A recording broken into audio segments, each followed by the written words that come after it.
Hi guys, ഞങ്ങളിന്ന് രാമശ്ശേരി ഇഡ്ഡലി കഴിക്കാൻ രാമശ്ശേരിയിൽ പോയിരുന്നു. അവിടുത്തെ ഇഡ്ഡലി നല്ല ഫേമസ് ഉള്ളൊരു ഇതാണ്. ഞാനും മീനും പപ്പയും കൂടിയിട്ടായിരുന്നു പോയത്. മീനുവിൻ്റെ ഒരു ആഗ്രഹമായിരുന്നു ഈ രാമശ്ശേരി ഇഡ്ഡലി കഴിക്കണം, അതും ആ കടയിൽ പോയിട്ട് തന്നെ കഴിക്കണം. വീട്ടിൽ വാങ്ങിക്കൊണ്ടുവന്നിട്ടുള്ള കഴിയല്ല, കടയിൽ പോയി ഇരുന്ന് കഴിക്കണം എന്നാണ് അവൾ പറഞ്ഞിരുന്നത്. അതേപോലെ ഇന്നൊരു ലീവ് വരുന്നുണ്ട്, ഇന്ന് ഓഗസ്റ്റ് 15 അപ്പോൾ അതിൻ്റെ രീതിയിൽ ഞങ്ങളൊരു കറക്കം കറങ്ങാം, രാമശ്ശേരി ഇഡ്ഡലിയും കഴിച്ച് അതിൻ്റെ ടേസ്റ്റ് പറഞ്ഞിട്ട് വരാമെന്ന് വിചാരിച്ചു.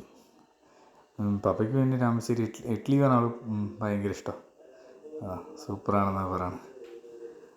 അങ്ങനെ ഇന്ന് ഞങ്ങൾ നല്ല മഴയായിരുന്നു. മഴ നനഞ്ഞ് തന്നെ പോയി. ഞങ്ങൾ എല്ലാം നനഞ്ഞിട്ടാണ് ഇരിക്കുന്നത്. പിന്നെന്താ, കുറേ വർഷത്തെ ഇടവേളയ്ക്ക് ശേഷമാണ് ഞാൻ രാമശ്ശേരി ഇഡ്ഡലി കഴിക്കണത് തന്നെ. കാരണം രാമശ്ശേരിൻ്റെ ഉള്ളിൽ കൂടെയൊക്കെ പോയിട്ടുണ്ടെങ്കിലും രാമശ്ശേരി ഇഡ്ഡലി കഴിക്കാൻ സമയം കിട്ടിയിട്ടില്ല എന്നതാണ് ഏറ്റവും വലിയ നഗ്നമായ സത്യം.